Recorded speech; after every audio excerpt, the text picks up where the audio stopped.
भारत और इंग्लैंड के बीच 5 मैचों की टी20 सीरीज खेली जा रही है, जिसके 3 मैच ऑलरेडी खेले जा चुके हैं। पहले 2 मैच भारत ने अपने नाम किए थे, लेकिन तीसरा मैच इंग्लैंड के नाम रहा। तो हम बात करेंगे पहले कि चौथे मैच में प्लेइंग 11 क्या रहने वाली है, लेकिन इससे पहले मेरा सवाल ये कि तीसरे मैच में हार का कारण क्या रहा। बिल्कुल रिजू, देखिए चौथे मैच में प्लेइंग 11 क्या होगी, ये बड़ा सवाल है। लेकिन उससे पहले ये जानना बहुत जरूरी है कि तीसरे मैच में कहाँ गलती होगी, कहाँ चूक हो गई, क्योंकि हमने देखा कि भाई गेंदबाजों ने अच्छी गेंदबाजी की थी, वो बैटिंग कंडीशन था वहां पर। हम पिच रिपोर्ट वाली वीडियो में भी ये बात कर रहे थे कि वहां पर बैटिंग फर्स्ट का एवरेज जो है पिछले 5 मैचों का, जो जितने मुकाबले वहां पर खेले गए इंटरनेशनल टी20 के, वो 180 के ऊपर का है। तो ऐसे में अगर गेंदबाज 180 से अंदर रोक रहे हैं टीम को, तो ये निश्चित तौर पर बहुत अच्छी बात है। हमारे गेंदबाजों ने बहुत अच्छी गेंदबाजी की। हार्दिक पांड्या की तरफ से अच्छी गेंदबाजी हुई, वरुण चक्रवर्ती, उनकी मिस्ट्री अब तक जो है वो सॉल्व नहीं हो पा रही है इंग्लैंड की तरफ बल्कि से। जब हम बात कर रहे थे, हमें ये पता था कि स्कोर तो बढ़ा जाने वाला है, क्योंकि राजकोट का स्टेडियम है, स्कोर बढ़ा जाएगा। लेकिन ये नहीं लग रहा था कि यहाँ हार का सामना करना पड़ जाएगा, क्योंकि हम सोच रहे थे क्लीन स्वीप निकाल देंगे। हाँ, ये हम सोच रहे थे, लेकिन भाई वो कहते हैं ना कि लाइफ और क्रिकेट में आप जो सोचते हैं वो वो तो हो होता नहीं जाए, है। तो फिर क्या ही बात हो। तो ऐसे में, क्योंकि हम भी वीडियो यही बना के सोचते हैं कि वीडियोस जो है वो मिलियंस में पहुंच जाए, लेकिन कुछ लोग जो है वो देखते हैं वीडियो को, लाइक नहीं करते। तो फिर वही वाली बात है ना कि हम सोचते हैं लेकिन लोग करते नहीं है। तो खैर टॉपिक पर आ जाते हैं, ये तो खैर इमोशंस बाहर आ गए मेरे। आ, अब जो मैच खेला गया राजकोट वाला, हाँ। यहाँ पर बल्लेबाजों की तरफ से निश्चित तौर पर चूक हुई है। ये तो साफ सीधी बात है, इसमें तो दर्शक भी कहेंगे करके कि भाई बल्लेबाजों से गलती हो गई। मुझे लगता है कि जो डिफेंसिव अप्रोच जब जब टीम इंडिया जाती है, जब जब टीम इंडिया डिफेंसिव अप्रोच में जाती है, तब तब टीम इंडिया को नुकसान होता है। बड़े मैचेस हो, बायलैटरल सीरीज का कोई ऐसा मुकाबला हो, डेड रबर वाला भी मुकाबला हो, चाहे कोई भी मुकाबला हो, जब जब टीम इंडिया डिफेंसिव अप्रोच में जाती है, तब तब काम खराब होता है। हमने अब तीसरे टी20 की अगर आप बात करो, जो राजकोट के निरंजन शाह स्टेडियम में खेला गया, उस मुकाबले में जब संजू सैमसन आउट हुए, अभिषेक शर्मा भी बहुत ज्यादा कुछ खास नहीं कर पाए, तिलक वर्मा जो कि पिछली 4-5 पारियों से आउट ही नहीं हुए थे, और वर्ल्ड में सबसे ज्यादा बिना आउट हुए। 318 हाँ, रन तो बनाए बिना आउट हुए, प्लस वो भी। उसमें और कुछ रन हम्म। और जुड़ जाएंगे, तो निश्चित तौर पर तो वो वर्ल्ड का रिकॉर्ड है उनका, वो इंडिया का रिकॉर्ड नहीं है।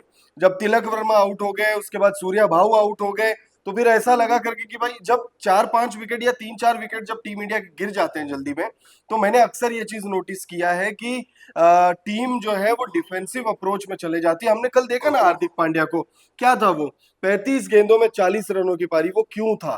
वो इसलिए था क्योंकि पता नहीं कौन बैठा है मैनेजमेंट में, जो ये चीज कह रहा है कि जब मामला फंस रहा है, तो उसमें मुझे ऐसा लग रहा है कि कोई कह रहा हो कि अभी जो है विकेट संभाल कर खेलो। जबकि अन्य टीमों को भी अगर आप देखोगे, कुछ और टीमें हैं, मैं किसी का नाम नहीं लूंगा, दर्शक बहुत आराम से समझ जाएंगे इस चीज को। जब मामले फंसते हैं दूसरी टीमों के, तो उसमें हमने देखा है कि भाई कोई बल्लेबाज आता है मूंछ वाला, और वो मैच खराब कर देता है टीम इंडिया के लिए। आप समझ ही गए होंगे मैं मूंछ वाले का नाम ले रहा हूँ। तो भाई जब मामले फंसते हैं, तो फिर बाकी टीमों के कई कुछ बल्लेबाज ऐसे, सबके अंदर वो कला नहीं होती है। वो जो है अपना नेचुरल गेम खेलते हैं, और फिर वो नेचुरल गेम इवेंचुअली जीत दिला देती है। और टीम इंडिया के साथ गलती ये होती है, जो हुआ राजकोट के मैदान पर, 3-4 विकेट गिर गए, उसके बाद मामला खत्म हो गया। हम दूसरा मुकाबला हम जीते, लेकिन वहां पर मैं ये कहना चाहूंगा हम लकी रहे। वहां पर भी 8 विकेट गिर गए थे, तिलक वर्मा खड़े थे, इस वजह हाँ। से हम जीत गए। वो भला हो तिलक वर्मा का, और वो खैर आउटस्टैंडिंग प्लेयर है, और अब वो धीरे धीरे मतलब एक ऐसे प्लेयर बनते जा रहे हैं, खासतौर पे टी20s में, जिस पर आप भरोसा कर सकते हो। बट मुझे लगता है कि निरंजन शाह स्टेडियम में टीम इंडिया डिफेंस अप्रोच के साथ गई। खासतौर पे हार्दिक पांड्या अगर थोड़ा तेज गति से खेलते, तो दूसरे बल्लेबाजों पर नहीं पड़ता प्रेशर। जब एक बल्लेबाज एक छोर पर अगर कोई बल्लेबाज डिफेंस करता है, तो जो सामने जो बल्लेबाज होता है, वो उसके दिमाग में शायद ये आ जाता हो कि भाई अगर ये डिफेंस कर रहा है, तो फिर निश्चित तौर पर बहुत मुश्किल कंडीशन। जैसे कि आपने बताया कि हार्दिक पांड्या को लेकर उन्होंने 35 गेंदें खेली और 40 रन बनाए, वैसे ही पार्थिव पटेल भी हमारे पूर्व बल्लेबाज, उन्होंने बताया कि ये पार्थिव पटेल ने भी साफ-साफ यही कहा कि हार्दिक पांड्या को इतना वक़्त नहीं लेना चाहिए था, क्योंकि ये टी20 20 ओवर 20 हम्म ओवर का 20 ओवर का गेम है, 120 गेंदें खेली जाती है, जिसमें आप 20 से 25 गेंदें सेट बस होने खुद के को लिए नहीं सेट लगा होने के लिए सकते। लगा रहे हैं। बिल्कुल, पार्थिव पटेल देखिए लेजेंड कंसीडर होते हैं, वो अब निश्चित तौर पर कुछ लोग डिफर करेंगे इस चीज से, बट देन इंटरनेशनल में भले ही उनका उतना बड़ा कद ना हो, लेकिन काफी बड़े बल्लेबाज हैं, और अब इन दिनों जो है वो क्रिकेट एक्सपर्ट के तौर पर भी जुड़ते हैं, कमेंट्री भी करते हैं।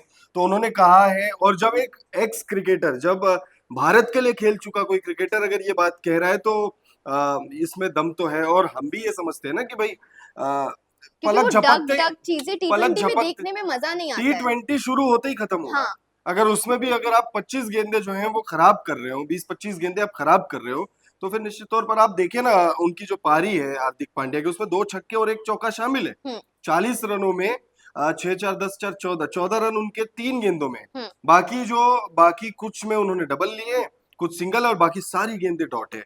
तो मुझे लगता है वही वहीं वहीं पे वो तो चूक व्यूअर्स को हुई भी है। मजा नहीं आता ना, जब टी20 हो तो हम चाहते हैं कि जल्दी जल्दी गेम खत्म हो, वही मजा होता है, वही हुँ, बिल्डअप करता है हुँ। देखने के लिए। अच्छा ठीक है, ये हमारी बात हो गई तीसरे मैच की। अब बात करते हैं चौथे मैच में प्लेइंग 11 क्या रहने वाली है अजय। देखिए, मुझे लगता है कि प्लेइंग 11 में कोई खास बदलाव तो नहीं होना चाहिए, होगा भी नहीं, मुझे ऐसा लगता है। जो पिछले मैच की प्लेइंग 11 थी, वही प्लेइंग 11 के साथ हम उतरेंगे, क्योंकि पिछले मैच की अगर आप प्लेइंग 11 देखोगे, दिन खराब था हमारा, प्लेइंग 11 खराब नहीं थी, मोहम्मद शमी आए।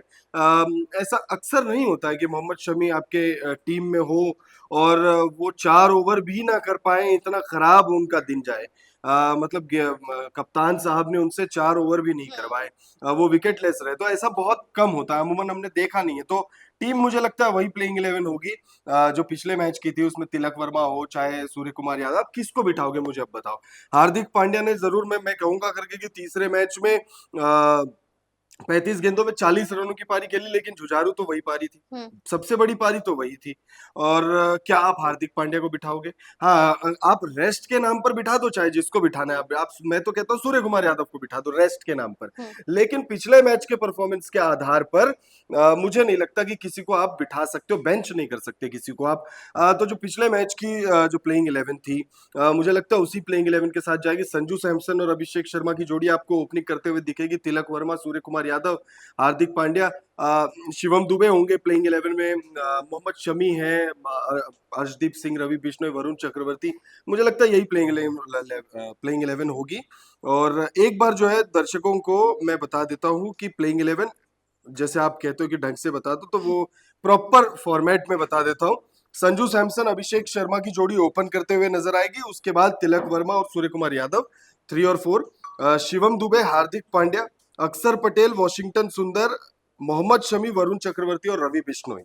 ऐसे में इंतजार करते हैं चौथे मैच का, जो पुणे में खेला जाना है, और इंतजार करेंगे प्लेइंग 11 का। इस वक्त के लिए सिर्फ इतना ही। देखते रहिए डीएनपी स्पोर्ट्स।